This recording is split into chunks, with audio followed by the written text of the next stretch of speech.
شروع اللہ تبارک و تعالیٰ کے بابرکت نام سے۔ محترم ناظرین السلام علیکم۔ حضرت معاذ بن جبل بیان کرتے ہیں، ایک روز رسول اللہ صلی اللہ علیہ وآلہ وسلم ہمیں نماز فجر پڑھانے کے لیے تشریف نہ لائے۔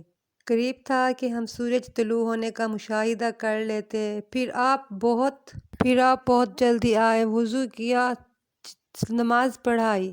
جب آپ نے سلام پھیرا تو آواز بلند فرمایا، اپنی جگہوں پر ایسے ہی بیٹھے رہو۔ پھر آپ صلی اللہ علیہ وآلہ وسلم نے ہماری طرف متوجہ ہو کر فرمایا، میں ابھی تمہیں بتاتا ہوں کہ میں تمہیں نماز پڑھانے کے لیے کیوں نہیں آیا۔ میں رات کو بیدار ہوا، وضو کیا اور جس قدر مقدر میں تھا میں نے نماز پڑھی۔ مجھے نماز میں اونگ آنے لگی، حتیٰ کہ مجھ پر غالب آ گئی۔ تب میں نے اپنے رب تبارک و تعالیٰ کو بہترین حالت میں دیکھا، چنانچہ اس نے فرمایا، محمد۔ میں نے عرض کیا، میرے رب میں حاضر ہوں۔ فرمایا، فرشتے کس چیز کے بارے میں بحث و مباحثہ کر رہے ہیں؟ میں نے عرض کیا، میں نہیں جانتا۔ اللہ تعالیٰ نے 3 مرتبہ ایسے ہی فرمایا۔ آپ صلی اللہ علیہ وآلہ وسلم نے فرمایا، پھر میں نے میرے کندھوں کے درمیان انہوں نے اپنا ہاتھ رکھا، حتیٰ کہ میں نے اس کی انگلیوں کی پوروں کی ٹھنڈک اپنے قلب و صدر میں محسوس کی، اور میرے سامنے ہر چیز واضح ہو گئی اور میں نے پہچان لی۔ پھر رب تعالیٰ نے فرمایا، محمد۔ میں نے عرض کیا، میرے رب میں حاضر ہوں۔ فرمایا، مقرب فرشتے کس چیز کے بارے میں بحث و مباحثہ کر رہے ہیں؟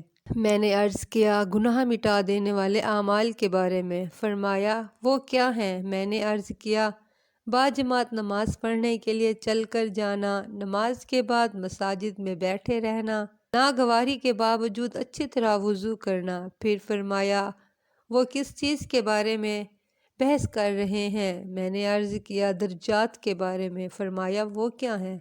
میں نے عرض کیا، کھانا کھلانا، نرمی سے بات کرنا، اور جب لوگ سو رہے ہوں نماز تہجد پڑھنا۔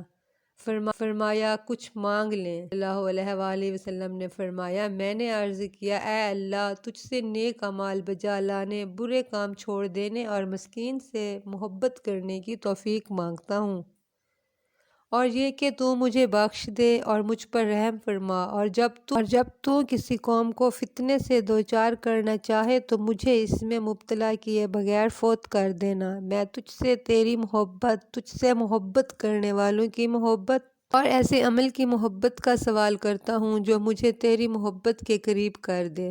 پھر رسول اللہ صلی اللہ علیہ وآلہ وسلم نے فرمایا، یہ خواب حق ہے، پس اسے یاد کرو اور پھر اسے دوسروں کو بتاؤ۔ امام ترمذی نے فرمایا، یہ حدیث حسن صحیح ہے، اور میں نے محمد بن اسماعیل امام بخاری سے اس حدیث کے متعلق دریافت کیا تو انہوں نے فرمایا، یہ حدیث صحیح ہے۔ اسے احمد اور ترمذی نے بھی روایت کی۔